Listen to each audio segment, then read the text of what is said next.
Okay, सो पहली बात तो ये टॉय बेस्ड पेडागोजी जो NEP 2020 जिसके बारे में बात कर रहे हैं, उसके काफ़ी यूजेस। अब एक बात मैं आपसे बोलना चाहूँगी, प्लास्टिक वेस्ट की बहुत बातें करते हैं ट्रू। ना। सो ये हमारा प्लास्टिक से ही कुछ बनाया हुआ चीज़ है, एक बॉटल से। या कुछ नहीं चाहिए। या प्लास्टिक पॉकेट अच्छा लग रहा है। टोपी गिर गई कहीं मेरी। अगर NEP 2020 टॉय बेस्ड पेडागोजी के बारे में बात कर रहा है तो उसमें हम अपनी इंडियन सभ्यता के साथ जुड़ेंगे, क्योंकि हम अपने भारतीय टॉयज और गेम्स को क्लासरूम्स में लेके आ रहे हैं, खेल रहे हैं, उन्हें समझ रहे हैं, उस स्टेट को जान रहे हैं, वो कब बने थे, क्यों बने थे, कैसे खेले जाते थे, और उस खेल के थ्रू क्या क्या कॉन्सेप्ट्स हैं वो सीख रहे हैं।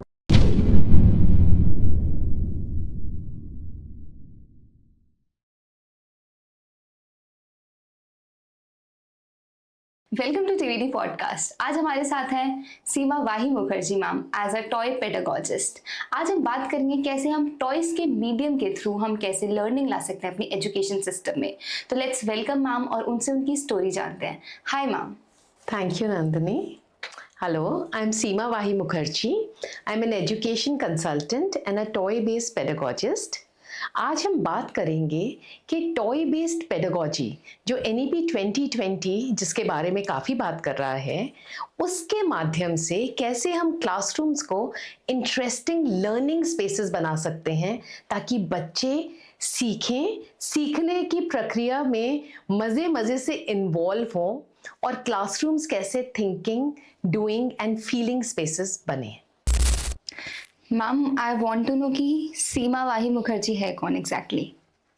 ओके, सो अगर हम सीमा वाही मुखर्जी जो कि मैं हूँ उसके बारे में बात करें, तो सबसे पहले तो मैं ये कहना चाहूँगी कि एक इंसान जो दुनिया में कुछ बदलाव लाना चाहती है और लोगों की ज़िंदगी को बेहतर बनाना चाहती है। सो ये नटशेल में। बट अगर आप मेरी जर्नी के बारे में पूछना चाहते हैं कि कैसी रही, क्या हुआ, तो मैं एक साइंस स्टूडेंट थी स्कूल में, या एंड 12th के बाद आई चोज लिटरेचर, क्योंकि मुझे बचपन से ही स्टोरीज पढ़ने का, बुक्स पढ़ने का बहुत शौक था। मेरे पापा हमेशा बुक्स के साथ होते थे, तो शायद वहीं से आया।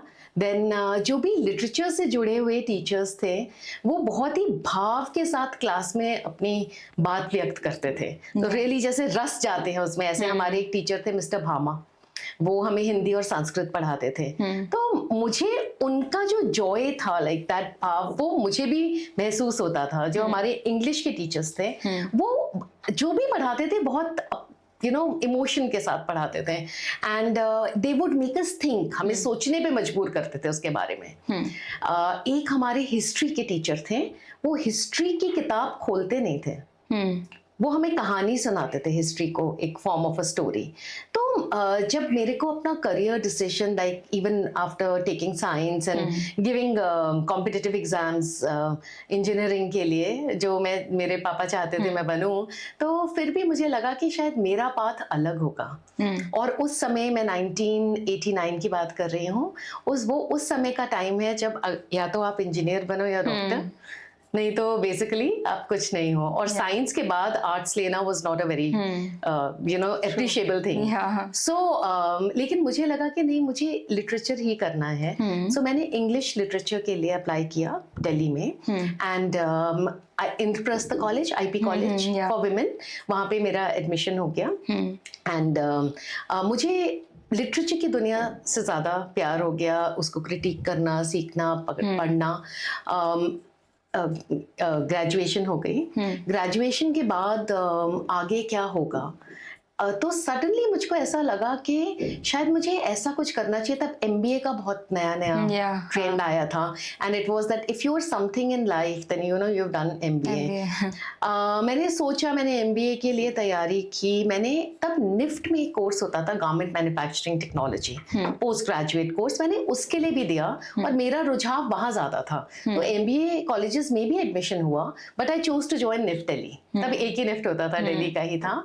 And 2 years I worked, I studied there. So 2 years I studied at NIFT Delhi in garment manufacturing technology. But when campus placements came, there was a company which came Hanung toys private limited, और मुझे बहुत खिलौने बनाने, चीजें बनाने, create करने का शुरू से शौक था बचपन से। तो मुझे लगा कि गारमेंट ट्रेड की जगह कुछ हटके करना है। तो यहाँ से जो प्रिंसिपल सीखे हैं वो जाके हम टॉय इंडस्ट्री में, बिकॉज तभी वो लोग यहाँ पे आ रहे हैं और ये कट एंड सो टॉयज हैं, तो यहाँ पे मुझे ज्वाइन करना है। तो मैंने उनको ज्वाइन किया, उनके साथ मैंने 1 साल के करीब काम किया। जब मैं उनके साथ काम कर रही थी तो मैंने कुछ और चीज़ें सीखी उनसे। मिस्टर अनिल गुप्ता वहाँ थे, and I will always be grateful to him for giving me this opportunity. तो मैंने कैसे डिज़ाइन करना है वो ना टेक्निकली सीखा। अब इसके बाद जब ये कोर्स, ये जब मैं जॉब कर ही रही थी, तब मैं ऐसा सोचती थी कि मार्केट में देखा जाए कि क्या क्या अवेलेबल है। तो मैंने एक चीज़ देखी कि जो गुड़िया होती हैं, डॉल्स, ओके, वो हमेशा उस समय बारबी नहीं आई थी, तो हमेशा लेकिन सारी फेयर कम्प्लेक्शन की थी। उनकी लाइट आईज होती थी या ग्रीन या ब्लू, बाल हमेशा गोल्डन होते थे, कर्ल वाले, ओके, एंड चबी चबी भी थी, लेकिन ये जरूर था। तो उसको देख के अचानक से एक दिन मुझे ऐसा ध्यान आया कि अगर हमारी डॉल इस तरह की है, तो इसका मतलब है कि हम अपनी लड़कियों को, बेटियों को ये बता रहे हैं कि आप ब्यूटीफुल नहीं हो जैसे आप हो। क्योंकि ब्यूटी की डेफिनेशन में आपके पास ब्लू आईज, हरी आंखें या ब्लॉन्ड हेयर तो है नहीं। और मैं बात कर रही हूँ 1993 के टाइम की, तो कोई अपने बाल डाई वाई नहीं करता था उस टाइम, ये जो आजकल कलरिंग होती है। तो मुझे लगा कि क्यों ना मैं अपना कुछ स्टार्ट करूँ जहाँ पे मैं ऐसे खिलौने बनाऊं जो हमारे स्किन टोन्स के हों। एंड हमारी तो बहुत skin tones fair to dark सारी तरह की है। हाँ, तो इस तरह के टॉयज बनाओ जो लड़कियों के लिए भी हैं, लड़कों के लिए भी हैं, जहाँ पे ब्राउन हेयर भी हैं, ब्लैक हेयर भी हैं, वैसी आईज भी हैं, हर तरह के स्किन टोन्स भी हैं, और मैं ऐसी ही कंपनी स्टार्ट करूँ। तो मैंने 1997 में अपनी कंपनी स्टार्ट की, called enchanting world, okay, and मेरी कंपनी में टॉयज ही बना करते थे। मेरे पास कुछ है, मैं आपको दिखा सकती हूँ। ये वन ऑफ द फर्स्ट गुड़िया है, और इसमें इसकी छोटी हेयर स्टाइल हमारे जैसे ही है, छोटी है, इसके ब्राउन है, अभी वहाँ पे एक और है जिसके ब्लैक है। एंड हमने क्या किया कि जो हमारी डॉल है इसमें कोई भी मेटल और प्लास्टिक पार्ट नहीं है। It is completely washable, it is soft, and it is very well dressed also. Because हर बच्चा, मैंने देखा कि जो भी गुड़िया होती है ना, सबसे पहले वो डाल के देखता है, तो वो प्रॉपरली। तो and then I thought, why dolls only for girls? True. Why should a boy not have a doll? तो फिर बॉयज के लिए भी बनाने शुरू किए, और ऐसे अलग अलग रेंज जो मैं यहाँ लाई भी हूँ आज, तो वो करना शुरू किया। आप देख सकते हैं इसे। My God. Nice. Oh, sari. Yeah, a saree doll. My God, very cute. But white and grey hair क्यों? अच्छा, ओके, या वुमेन, अच्छा ओल्ड एज वुमेन वाला दिखा रहे हो आप इसमें? ये जो आपने वाइट हेयर, जो आपने बोला ग्रे हेयर वाली डॉल, वो इसलिए कि नानी दादी के लिए भी हो सकती हैं, और हम जैसे कोई लोग भी खिलौना लेना चाह सकते हैं, डॉल लेना चाह सकते हैं। मैं क्योंकि आपने ये बात छेड़ी कि इसके वाइट हेयर क्यों है, मैं इसको फास्ट फॉरवर्ड करके अभी कुछ साल पहले की बात कहती हूँ आपको। जब कोविड चल रहा था तो मैंने दोबारा से डॉल्स बनानी शुरू की। इस बार मैंने डॉल्स बनाई अपनी हर एक खास फ्रेंड के लिए, ओके, और वो डॉल उनके जैसी दिखती थी, उनकी झलक थी, और उनका अगर कोई आहा मोमेंट था, जैसे मेरी एक फ्रेंड है, वो TEDx स्पीकर है। सो TEDx स्पीकर, जब वो TEDx स्पीकर बन के गई, जो उसने साड़ी पहनी थी उसके जैसी ही साड़ी बनाकर और उसके जैसे सिमिलर फीचर्स बनाकर मैंने उसको दी। ऐसे मेरी एक और फ्रेंड है Janaki Sabesh, she is an actress and a story teller, तो वो अपनी डॉल को अपने साथ हर जगह लेके जाती है और सबको इंट्रोड्यूस कराती है, क्योंकि ये हमारा मिसकंसेप्शन है कि ये सिर्फ बच्चों के लिए है। और एक फ्रेंड ने मुझे बोला कि उसका जो शेल्फ थे उस पे उसने अपनी डॉल को रखा, एंड उसने पहली बार रियलाइज किया कि उसने अपनी डॉल को ऊपर रखा जहां उसकी फैमिली फोटोग्राफ थी उसके ऊपर, और उस छोटे से जेस्चर में उसको ये समझ में आया कि वो खुद को भी वैल्यू करना सीख गई है। It's a kind of expression वाला thing. सो एक तरीका कि अब हम ये तो बना रहे हैं या डॉल्स, तो अब हम इसको सेल कैसे करेंगे, क्या करेंगे, कैसे पहुंचेंगी लोगों तक। तो मुझे किसी ने गाइड किया कि आप एक क्राफ्ट्स पर्सन का कार्ड बनाओ, आप खुद बनाते हो ना, तो आप एक क्राफ्ट्स पर्सन की तरह अपने आप को रजिस्टर करो, आपके लिए और मौके खुलेंगे, आप दिल्ली हाट में भी स्टॉल्स लगा पाओगे, अलग अलग जगह पे अपनी प्रदर्शनी दे पाओगे एज अ क्राफ्ट्स पर्सन। तो मैंने एज अ क्राफ्ट्स पर्सन खुद को रजिस्टर किया और वो लोग आए, घर में चेक करके गए, बनवा के गए, सब कुछ देख के, और खुद ही बना रही थी शुरू में। तो फिर दिल्ली हाट में स्टॉल्स लगाने शुरू कर दिए। मुझे आज भी वो पहला दिन याद है जब स्टॉल लगाया था और कोई आया था लेने के लिए। एक तो इतनी धुक धुक हो रही थी और दूसरा लग रहा था जैसे मैं अपने बच्चे दे रही हूँ क्या किसी को। तो क्योंकि जब हम कोई चीज बनाते हैं ना, तो उससे हमारा जुड़ाव भी बहुत हो जाता है। ऑफ कोर्स, एक एक गुत बनाना ऐसा लगता है जैसे खुद का है। सो ये काफ़ी समय ऐसे करके लोग आते गए, हमारे प्रोडक्ट्स पसंद किए सबने मार्केट में और लेते गए। कुछ और अपॉर्चुनिटीज़ खुली, आर्चीज़ हमारा one of the main buyers बन गया। इसी टाइम पे मेन हमारे लिए वो बड़ा बिजनेस था, उनके लिए तो हम छोटे ही बिजनेस होंगे। लेकिन उस टाइम पे एक चीज़ बहुत अच्छी हुई कि स्कूल के टीचर्स आने शुरू हो गए, स्कूल के प्रिंसिपल्स, वाइस प्रिंसिपल्स, और एक मैम थे राजकुमारी अमृत कौर स्टडी सेंटर में, उनका नाम था मिसेस सलूचा। ओके, सो उन्होंने बहुत गाइड किया और बोला कि खिलौने ऐसे बनाओ जो बच्चों के लिए कंसेप्ट को क्लियर करें। तो हमारे ही जो टॉयज थे उसमें उन्होंने मुझे बताया कि ये ऐसे ऐसे भी यूज हो सकते हैं। तो वो उस डायरेक्शन में जब उन्होंने जब डायरेक्शन इस तरह की उन्होंने दी, तो मुझे लगा हाँ, ये एजुकेशन एड्स भी यूज हो सकते हैं। मैं इनको अपने लिए कंफर्ट के लिए और खुद के एक्सप्रेशन के लिए, खुद का एक साथ के लिए बना रही थी, पर ये तो इनके और भी यूज हैं। तो वो फिर वो थॉट देके चीजें बनानी शुरू की और वही थॉट देके अलग अलग स्कूल्स में, प्री स्कूल्स में जाके उसको आगे दिखाना शुरू किया और लोगों ने काफी पसंद भी किए, दिल्ली में भी, गुड़गांव में भी। एंड गुड़गांव तो नया नया था उस समय, बट उस पूरे सिलसिले में ये भी निकल के आया कि हमें अच्छे हैंड पपेट्स की जरूरत है। तो एक पूरी हैंड पपेट्स की रेंज बनाई और जब हैंड पपेट्स तैयार थे तो कुछ स्कूल्स ने ऐसे इनपुट्स दिए कि अगर इनके साथ कहानियां होती तो और भी अच्छा हो जाता। अब कहानियां लिखने का तो शौक था ही मुझे भी, और उस टाइम मेरे हस्बैंड भी लिख रहे थे। एंड हमारा एक बेटा था, छोटा बेटा, अभी है, अब बड़ा हो गया है, तो उसको हम पपेट से कहानियां सुनाते थे। तो हमने वही कहानियों को लिख लिया इन स्टोरी फॉर्म और स्टोरी पपेट किड्स बना दिए। तो इस तरह से ऐसे जर्नी इवॉल्व होती गई। फिर एक समय आया कि जो काम है उसमें थोड़ा सा ये लगा कि कुछ और करना चाहिए, कुछ और जोड़ें, कुछ और बड़ा करें। उस समय एक यूएस बेस्ड कंपनी थी, हुरे एलएलसी। तो हुरे एलएलसी ने मुझे अपना रिप्रेजेंटेटिव इंडिया में लिया। वो नेचुरल रबर मोल्डेड टॉयज बनाते थे। तो हम वो काफ़ी अच्छा एक्सपीरियंस रहा, बिकॉज उनके साथ जुड़ने से I was able to go to Germany for the Nuremberg toy fair. तो मुझे वहाँ देखने को मिला कि वर्ल्ड ओवर क्या ट्रेंड्स हैं टॉयज में। एंड फिर उसके बाद यूएस टॉय फेयर के लिए गए, तो वहां पे भी देखने को मिला। ये समझ में आया कि कितनी रिसर्च जाती है खिलौनों के लिए। तो मुझको ऐसे लगने लगा कि अरे मैं तो बना रही हूँ, शायद मुझे और जानना चाहिए बच्चों के बारे में, चाइल्ड साइकोलॉजी के बारे में, तो शायद मेरा काम और बेहतर हो जाएगा। तो उसी समय एक आई डिस्कवराई, एक ऑर्गेनाइजेशन है, आई डिस्कवराई में एक कोर्स लॉन्च हुआ था, post graduation in education leadership. तो जब मैंने वो कोर्स कंटेंट देखा तो मुझे लगा कि मैं यही कोर्स करना चाहती हूँ एंड ये मेरे को हेल्प करेगा। ये कोर्स करने के बाद जब मैं अपने काम में वापस इंटीग्रेट करूंगी तो मेरा काम और बेहतर हो जाएगा।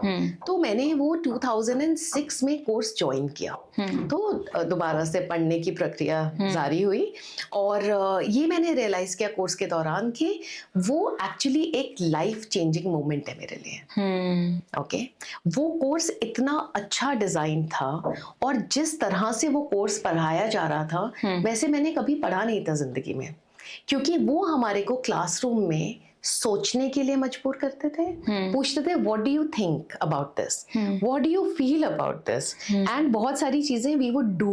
ओके, सो इस तरह से तो हमने पढ़ा ही नहीं था। हमें तो ये पता था कि टीचर आएगी, जो टीचर बोलेगी नोट्स बनाओ, बस हो गया। तो मुझे लगा पढ़ाने के कितने अलग तरह के तरीके होते हैं, और एक बच्चा क्लासरूम में सोच सकता है, फील कर सकता है और चीजें बना सकता है। अब तो क्यों ना पढ़ाई भी ऐसी हो। फिर उसी दौरान जोड़ो ज्ञान, उसमें शाहजी हैं, उन्होंने स्टार्ट किया था, और उषा जी ने। तो जोड़ो ज्ञान से वो आए हमें पढ़ाने के लिए, और जोड़ो ज्ञान का मकसद सिर्फ ये है कि मैथ्स का जो हवा है वो हटाना है। तो मैथ्स का हवा क्यों है, 5 दिन उन्होंने हमारी वर्कशॉप ली और हमें सिखाया कि क्या डिस्कनेक्ट है, क्यों होता है। मैथ्स एक बहुत कॉन्क्रीट सब्जेक्ट है, ओके, जिंदगी से जोड़ता है, हर जगह है, लेकिन बच्चों को उससे एकदम डिस्कनेक्ट हो जाता है, क्योंकि बच्चा कॉन्क्रीट लेवल पे है और हम उसे एब्स्ट्रैक्ट की बात करते हैं जो बहुत बाद में जाके आती है। तो जब मैंने उनको सुना और ये देखा कि वो स्टोरी टेलिंग मेथड यूज करते हैं जोड़ने के लिए, वो अलग अलग तरह के टॉयज यूज करते हैं, मैनिपुलेटिव्स कहते हैं उन्हें, साइंस के और मैथ्स के। तो मैं उनसे बहुत इंस्पायर हो गई, और उस कोर्स के बाद मैंने वापस टॉय इंडस्ट्री में जाने की जगह उनके साथ काम करना पसंद किया, सिर्फ इसलिए क्योंकि वहाँ खिलौने तो थे ही, खिलौने भी थे, कहानियां भी थी, और उनकी वजह से मुझे पता चला कि स्टोरी टेलिंग नाम की भी कोई चीज होती है, और मैथ्स में स्टोरीज होती हैं। स्टोरीज क्लासरूम में हिस्ट्री और इंग्लिश में तो होती हैं, लेकिन मैथ्स को भी स्टोरीज के थ्रू पढ़ाया जा सकता है, साइंस को भी पढ़ाया जा सकता है। तो फिर मेरा एक्सपोजर हुआ कैथे स्पैग्नोली। उनकी एक वर्कशॉप जोड़ो ज्ञान ने ही ऑर्गेनाइज की थी, तो मैंने वो अटेंड की। एंड जब मैंने उनकी कहानी सुनी तो I was actually blown away. उन्होंने अपनी शब्दों से किस तरह एक भाव प्रेजेंट किया, हम सब की तो आंखों में आंसू आ गए। मुझे तो वो कहानी इतनी मूविंग लगी। फिर मैंने सोचा लेकिन मैं ऐसे कहाँ बन पाऊंगी, ओके, क्या मैं कभी ऐसा कर सकती हूँ। तो शाहजी ने ही और जो पूरी ऑर्गेनाइजेशन थी उन लोगों ने मुझे इनकरेज किया और बोला तुम स्टोरी टेलिंग कर सकते हो। तो ये एक मेरे लिए बहुत बड़ी बात थी। तो मैंने उसको थोड़ा ज़्यादा खंगालना शुरू किया, क्योंकि किसी भी चीज़ में घुसने से पहले उसके बारे में थोड़ी रिसर्च समझ होनी चाहिए। उसी समय साथ साथ I started expecting my second kid.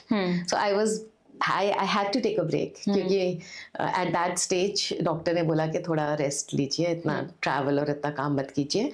तो मेरे पास अपॉर्चुनिटी घर में आने लगी कंटेंट क्रिएशन की। तो कंटेंट क्रिएशन स्कूल्स के लिए, प्री स्कूल्स के लिए, और 3 to 5 के इंग्लिश प्रोग्राम्स के लिए। तो मैंने ये सोचा कि जो भी चीज़ें मैंने सीखी हैं कि क्लासरूम में कैसे सीखना चाहिए, कैसे एक दूसरे से बात करके सीख सकते हैं, आइसोलेटेड होने की ज़रूरत नहीं है, कैसे हम कुछ बना के सीख सकते हैं, कैसे खेल के थ्रू सीख सकते हैं, तो वो सब हम कंटेंट में डालते हैं। तो कंटेंट क्रिएशन में ये सारी चीज़ें डालनी शुरू की। अब ऐसे ही होता है ना, जर्नी में लोग मिलते जाते हैं। तो किसी ने मुझे सजेस्ट किया कि आप ट्रेनिंग्स करो। सो पहली ट्रेनिंग मैंने की मल्टीपल इंटेलिजेंसेस के ऊपर, जहाँ पे सिर्फ 6 टीचर्स थे।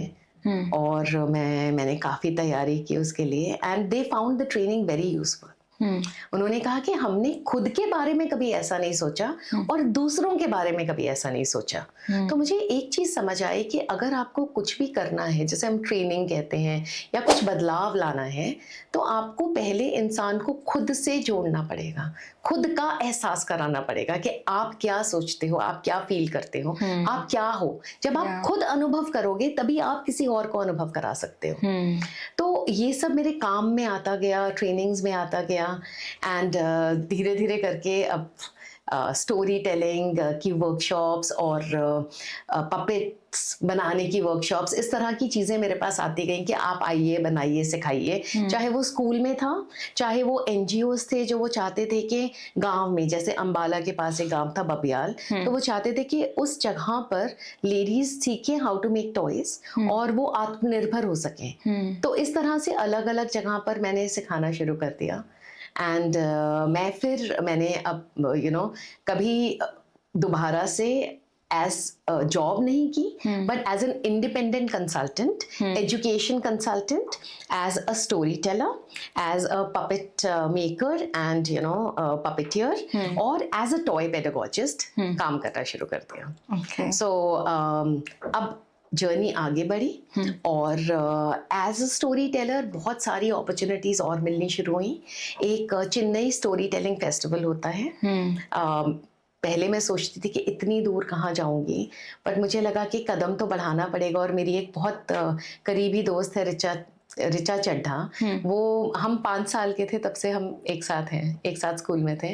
तो उसने मुझे बोला कि take the first step, go out of Delhi, try and explore. तो मैंने फिर वहाँ पे अप्लाई किया और उन्होंने मुझे मौका दिया कहानी अपनी प्रेजेंट करने का. तो पहला मौका था कि एडल्ट ऑडियंस के सामने भी हम कहानियाँ सुना सकते हैं. तो ऐसे करके अलग अलग मौके आते गए. फिर कीनिया में एक स्टोरी टेलिंग फेस्टिवल होता है, तो उन्होंने इनवाइट किया, तो आई वेंट टू कीनिया. फिर उसके बाद वहाँ पे कुछ और अलग स्टोरी टेलर मिले, अफ्रीकन टेलर्स. साउथ अफ्रीका से बोंगीसवा मिली, तो बोंगीसवा की स्टोरी से मैं बहुत इम्प्रेस हुई एंड मैंने उनको इंडिया इनवाइट किया. वहीं पे हमारे अलग टेलर मिली, शेरन मैथ्यूज, वो मुंबई बेस्ड स्टोरी टेलर हैं. तो ऐसे मिलजुल कर हमने एक दूसरे को प्रमोट और एक दूसरे के साथ सीखना, एक दूसरे को आगे बढ़ाना शुरू किया और सपोर्ट बनना शुरू किया एक दूसरे का. बोंगीसवा ने मुझे वापस उनको यहाँ पे अपॉर्चुनिटी बहुत अच्छी मिली और अब वो काफ़ी वेल नोन स्टोरी टेलर हो गई हैं इंडिया में. तो उन्होंने भी मुझे वहाँ पे साउथ अफ्रीका में बुलाया अपने स्टोरी टेलिंग फेस्टिवल के लिए. एंड वो फेस्टिवल मेरे लिए बहुत इंटरेस्टिंग एक्सपीरियंस था, क्योंकि मैं बहुत कहानियाँ खुद लिखती हूँ सुनाने के लिए. तो कई फोक टेल्स भी सुनाती हूँ, कई जीवनियाँ भी बताती हूँ, कई साइंस की स्टोरीज भी करती हूँ, मैथ्स की स्टोरीज भी करती हूँ, नेहरू प्लानिटेरियम में भी स्टोरीज करती हूँ. बट बहुत बार अंदर से कहानी आती है और उसको मैं उतार देती हूँ और वो मैं सुनाती हूँ अपनी तरह से. कई बार प्रॉप्स, पपेट्स, कुछ कुछ चीज़ें डाल के. कई बार एक सिंपल शायद दुपट्टा होगा जो बहुत कुछ बन जाता है कहानी में. तो जब मैंने उस तरह से अपनी कहानी प्रेजेंट की वहाँ पे, तो लोगों ने बहुत अप्रिशिएट किया, बिकॉज उन्होंने कहा ये कहानियाँ हमने कभी सुनी नहीं है. तो मैंने फिर बताया कि ये कहानियाँ मैंने खुद लिखी हैं. तो मुझे लगा कि अच्छा, इसकी वैल्यू है और जगह पर. अब एजुकेशन फील्ड में वैल्यू है ये तो मैं पहले ही समझ गई थी, क्योंकि जब मैंने बच्चों के साथ काम करना शुरू किया था, तो मैं जो भी करती थी उनके साथ मैं उसके ऊपर रिफ्लेक्ट करती थी. रिफ्लेक्ट करने के बाद लिखती भी थी. सो एक गाइड थे, अभी भी हैं, तुषार तामने. तो उन्होंने मुझे बोला कि जो तुम ये लिख रही हो इसको तुम पब्लिश क्यों नहीं कराती हो. तो ऐसे एक ऑर्गेनाइजेशन है एकलव्य, उनकी एक किताब निकलती है संदर्भ. तो उन्होंने बोला वहाँ भेजो, तो मैंने वहाँ भेजे और उन्होंने बहुत अप्रिशिएट किया उस तरह के इंसाइट्स. तो उन्होंने उसको छापा भी. तो एजुकेशन स्पेस में इसकी वैल्यू है मुझे पता था, एंटरटेनमेंट स्पेस में भी इसकी वैल्यू है ये भी पता चला. फिर मुझे एक स्टोरी टेलर के बारे में पता चला जिनका नाम है सूजन पेरो. और अमीन हक सूजन पेरो को इंडिया बुला रहे थे. Amin Haq is another story teller based out of Bangalore. Is a very amazing story teller too. Story वालाज है उनकी कंपनी का नाम. तो उन्होंने इनवाइट किया कि सूजन पेरो हीलिंग स्टोरीज करती हैं, सो आप आके उनकी वर्कशॉप अटेंड कीजिए. तो जब मैंने उनकी वर्कशॉप अटेंड किया तो मुझे ये समझ में आया कि मेटाफर्स के थ्रू आप कैसे कहानी सुना सकते हैं. मैंने खुद की कहानियों को देखना शुरू किया और ये देखना शुरू किया कि कैसे मेटाफर्स में तो हम चाहे चांद, सूरज, तारों की बात कर रहे हैं, या हम किसी स्टारफिश की बात कर रहे हैं जो अपने 5 स्टार्स लाइक आर्म्स लेके स्टार बन गई, लेकिन उसमें हमारी खुद की कहानियां भी छुपी हैं. तो मैंने ये सोचा कि क्यों ना हीलिंग स्टोरीज को भी अपनी स्टोरीज का पार्ट बनाया जाए. और हीलिंग स्टोरीज, हर स्टोरी में कोई ना कोई हीलिंग होती है, तो उस एस्पेक्ट को भी आगे लाया जाए. तो एजुकेशन स्पेस में स्टोरी एंड पपेट स्टोरीज से जुड़े हैं. ओके, तो इस तरह से करते हुए अब रास्ते आगे बढ़ते जा रहे हैं. और 2 साल पहले मुझे लगा कि अब थोड़ा सा फिर कुछ और पढ़ना चाहिए. तो मैंने IIT दिल्ली में डिज़ाइन थिंकिंग एंड इनोवेशन का कोर्स ज्वाइन किया. व्हाट अट्रैक्टेड मी वाज वहाँ पे जो प्रोफेसर हैं विजय प्रेफर करते हैं वीजे बुलाया जाए उन्हें, तो उन्होंने बोला वो प्रोग्राम डायरेक्टर हैं इस कोर्स के लिए, डिज़ाइन थिंकिंग एंड इनोवेशन।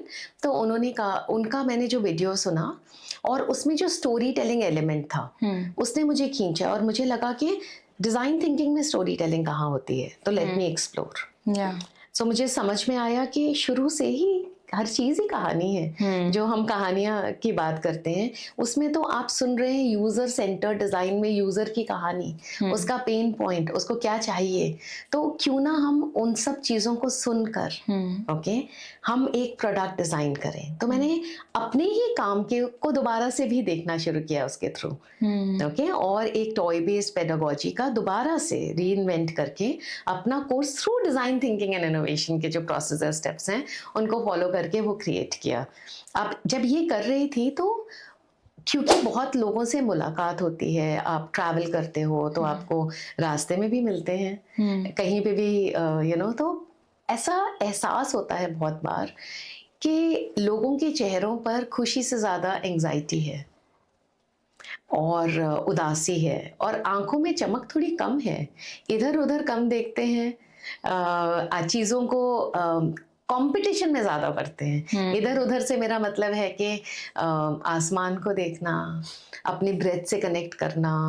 सो उस समय एक हैप्पीनेस कोर्स मैंने देखा कि एक हैप्पीनेस कोर्स है, उसमें सर्टिफिकेशन हैप्पीट्यूड है वो ऑर्गेनाइजेशन का नाम, तो उससे सर्टिफिकेशन करके थोड़ा हैप्पीनेस को और समझा जाए, खुशी होती क्या है। सो लास्ट ईयर मैंने वहाँ से सर्टिफिकेशन भी की और ये एहसास और गहरा हो गया जो इतनी साल की जर्नी में था कि जब हम खुद से डिस्कनेक्टेड हैं, ओके जो आजकल की भागदौड़ में बहुत लोग हैं, जब हम खुद से डिस्कनेक्टेड हैं, हम आसपास के लोगों से डिस्कनेक्टेड हैं, हम अपनी प्रकृति से जो नेचर है, मदर अर्थ है, उससे डिस्कनेक्टेड हैं और फिर कहीं ना कहीं कम्युनिटी से भी ट्रू लेवल पे कनेक्शन नहीं हो पा रहा है। कनेक्शंस हैं, फेसबुक है, सोशल मीडिया है, सब कुछ है, लेकिन जो डेप्थ होती है कनेक्शन की वो नहीं हो पा रहा है, इसलिए शायद एंजाइटी ज़्यादा बढ़ रही है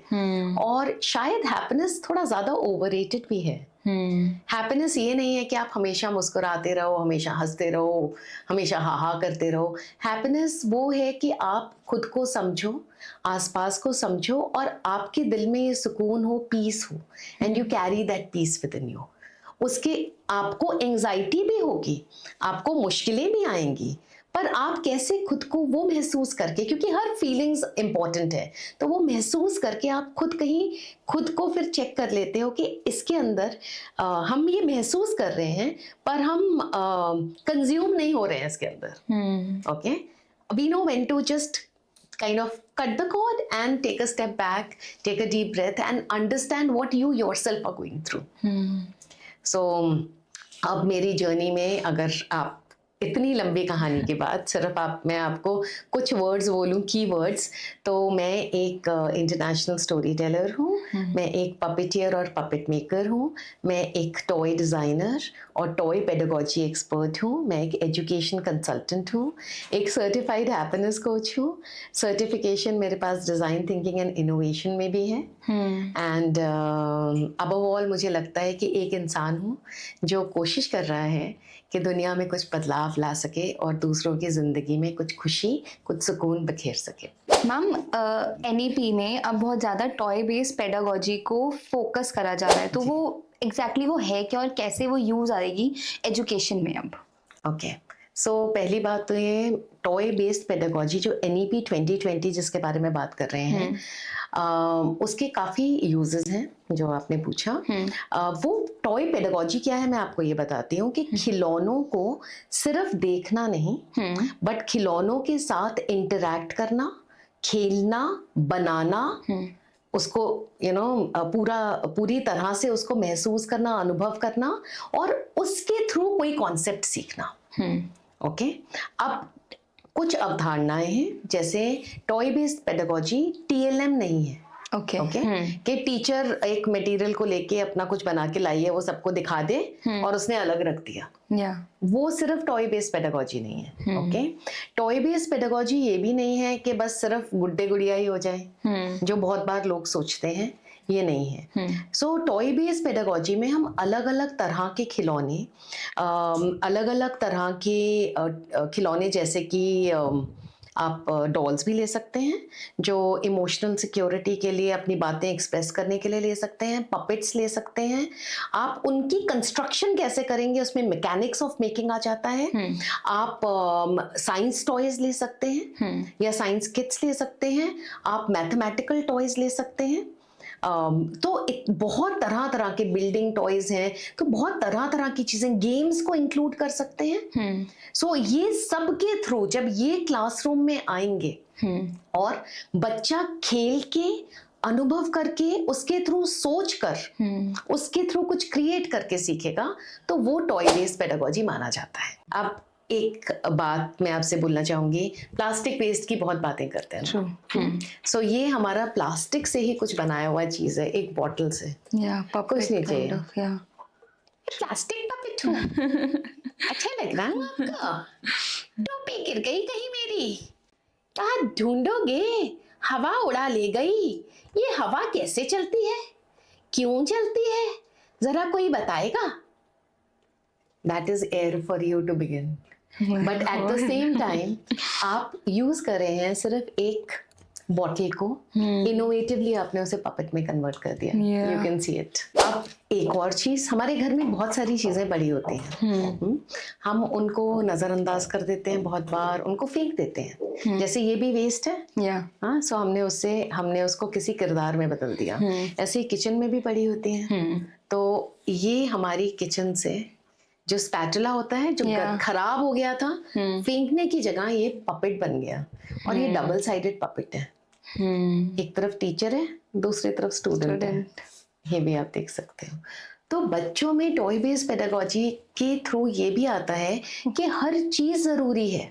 एक बार मैं टीचर्स के साथ वर्कशॉप कर रहे थे, एंड वर्कशॉप जब खत्म होने वाली थी तो एक टीचर भागी भागी आई और कहती है कि मैंने अपने घर में ना सब कुछ समेटना शुरू कर दिया है, कोई भी चीज अब मुझे कबाड़ नहीं लगती, मुझे सब लगता है कि कि इससे मैं कुछ बना सकती हूँ। तो मेरे हस्बैंड हंस रहे थे कि तुम ये चीजें संभाल रही हो, ये कबाड़ है, इसको निकाल दो। मैंने कहा ये बिल्कुल कबाड़ नहीं है, हर चीज एक रिसोर्स है। तो कबाड़ की जगह हर चीज को रिसोर्स देखा जाए, जिंदगी का नजरिया बदल जाएगा। फिर हम टॉय बेस्ड पेडागोजी पे आएंगे तो NEP 2020 ये कहता है कि हम इंडियन टॉयज और गेम्स के थ्रू बच्चों को सिखाएं। अब इंडियन टॉयज और गेम्स क्यों? एक तो हर खेल में कोई ना कोई टेक्निक है, कोई ना कोई सीखना है। पिक्टोग्राम में एक सीख है। ओके, आप कुछ बनाओगे, वो जो डॉल्स आती हैं जो अपना सिर ऐसे ऐसे हिलाती हैं, वो सेंटर जो है उसका, उसके ऊपर वो मूव कर रही हैं। तो एक कॉन्सेप्ट है उसके ऊपर, मैं टेक्निकल टर्म्स में नहीं जा रही हूँ। आप अगर इस तरह का देखोगे, ये भी हमारे इंडियन टॉयज हैं। तो इसको हम अगर जरा जोर से दबाएंगे तो ये जाएगा ऊपर, नहीं जाएगा, कैसे जाएगा और क्यों नहीं जा रहा है? अगर ये ठीक से जाता तो ये ऊपर जाके कूदता है। ओके, तो हम इसको कहानी में भी जोड़ देते हैं और हम इसको कूदने की कोशिश करवाने में एक टॉय भी बना देते हैं। कैसे होगा ये? दबाओ, जोर से दबाओ। हाँ, so exercise is important and हमारे हाथ पे very good. I'm so glad you able to do it. थोड़ी और जोर से दबाओ तो ये पूरा एक चक्कर भी काट लेगा। अगर NEP 2020 टॉय बेस्ड पेडागोजी के बारे में बात कर रहा है तो उसमें हम अपनी इंडियन सभ्यता के साथ जुड़ेंगे, क्योंकि हम अपने भारतीय टॉयज और गेम्स को क्लासरूम्स में लेके आ रहे हैं, खेल रहे हैं, उन्हें समझ रहे हैं, उस स्टेट को जान रहे हैं, वो कब बने थे, क्यों बने थे, कैसे खेले जाते थे, और उस खेल के थ्रू क्या क्या कॉन्सेप्ट्स हैं वो सीख रहे हैं। ओके, तो वो आपको अपने कल्चर के साथ भी जोड़ रहा है, रिवाइवल भी हो रहा है। अब अगर इसका रिवाइवल होगा तो जो कलाकार हैं जो ये बनाते थे, जो खिलौने वाले, जिनके पास आजकल बिजनेस कम हो गया है because of plastic things and whatever is coming in the market, तो उनको वापस से रोजगार मिलेगा। ट्रू। तो उनको भी रोजगार मिलेगा। अब उनको रोजगार मिलेगा तो ऐसे भी बच्चे होंगे जो वही बना के उसको भी आगे लेके जाना चाहेंगे। तो एक नया वे ऑफ बीइंग और जो कंटिन्यूटी रहेगी उस क्राफ्ट की, वो भी मेंटेन होगी। नहीं तो आप देखेंगे कि कुछ समय में वो लुप्त हो जाएगा। या ट्रू।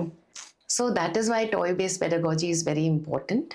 आप NEP के अकॉर्डिंग आप इंडियन टॉयज एंड गेम्स लेके चले और उसको अब और ब्रॉडन करके हर तरह के टॉयज और गेम्स ले आए।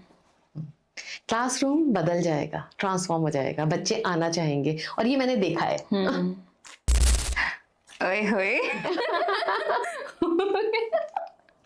So, अब ये बताओ मुझे कि आपने इसको क्या किया और कैसे दबाया कि ये पूरा का पूरा मैम ऐसे गुम दोनों गया। हाथ से प्रेशर लगाया ना। प्रेशर लगाया। Yeah. सो जब हम फोर्स प्रेशर इसकी बात करते हैं और हम इस तरह से कुछ बना के करते हैं कि ये कैसे होगा, तो क्या प्रेशर ज्यादा समझ नहीं आएगा? ट्रू। सही है ना? सो Yeah. Science can actually come alive with these toys. Maths के भी बहुत अलग अलग तरह के खिलौने और गेम्स हैं। Maths can also come alive. Language तो सब जानते हैं कि आ ही सकता है। मैम तो आपने टॉयज तो आपने बताया, बट ऐसे टॉयज का कोई तो ड्राइव रहा होगा बचपन में, कुछ ऐसा हुआ होगा तभी आप इस चीज में आए। हाँ, तो मैं जब 5 साल की थी, ग्रेड 1 में, तो हमारी क्लास में एक टीचर आई और उन्होंने हमें कुछ चीज़ें लाने के लिए बोला। कुछ शनील, कुछ उसमें लिखा था कि मम्मी के साथ जाके कुछ कराना है। तो मैं भी मम्मी के साथ गई, कपड़ा खरीदा, टेलर से सिलवाया, कुछ रुई वुई सब चीज़ें हम लेके गए। तो क्लासरूम में मैम ने हमें उसको पलटवाया, उसमें रुई भरवाई, उसको नीचे से गांठ लगवानी सिखाई, गले के ऊपर एक गांठ लगाई, ऊपर कुछ हमने लगाया रबर बैंड, 2 बिंदी लगाई और एक नाक की जगह पे, और वो बन गई एक बिल्ली। And I was amazed as a child. एक 5 साल के बच्चे ने अपने हाथ से खुद का खिलौना बनाया और वो काली बिल्ली थी। पर मैंने क्लासरूम में देखा कि सबकी बिल्लियों के रंग अलग थे। क्या सोच रही हो टिया? मैं थोड़े दिन पहले स्कूल गई थी, उसी के बारे में सोच रही हूँ। पर क्या सोच रही हो? पढ़ाई किताबों में ही क्यों बंद है? बच्चों की खिलखिलाहट कहाँ गुम है? पढ़ाई में खेल, खिलौने, कहानियों की जगह बनाएं, फिर देखें बच्चे फूलों के जैसे खिलते जाएं। वाह, बहुत गहरी बात कही तुमने। बिल्कुल ठीक कह रही हो। क्लासरूम में खेल, खिलौने, कहानियां सब होनी चाहिए। And classroom should be thinking, doing and feeling spaces. अब क्या सोच रही हो टिया? मैं सोच रही हूँ, सब कहते हैं कि बच्ची है, क्या सोचती होगी, क्या समझेगी, रहने भी दो। तो तुम क्या सोच रही हो? मैं छोटी हूँ पर बातें मेरी हैं बड़ी, आंखों में सवालों की लहर है गहरी, अपनी बातें हवाओं से कहती हूँ और कभी कभी बड़ों को सच कहना भी सिखा जाती हूँ। अरे वाह टिया, तुमने तो बहुत गहरी बात कह दी। कभी कभी हम बच्चों को सच में ये सोच के टाल देते हैं कि बच्चे हैं, क्या सोचते होंगे, पर हमें सबकी बात सुननी चाहिए सीरियसली, और बच्चों की बात भी ध्यान से सुननी चाहिए क्योंकि वो भी बड़ी बड़ी बातें सोच सकते हैं। Thank you Tia. जी okay, thank you for watching the podcast. I hope आपको पसंद आया होगा, और अगर आपके पास कोई भी सवाल हैं, कोई भी क्वेरीज हैं इसके रिगार्डिंग, तो आप जो स्क्रीन पर इंफॉर्मेशन दी हुई है उस पे मुझे कांटेक्ट कर सकते हैं। Thank you.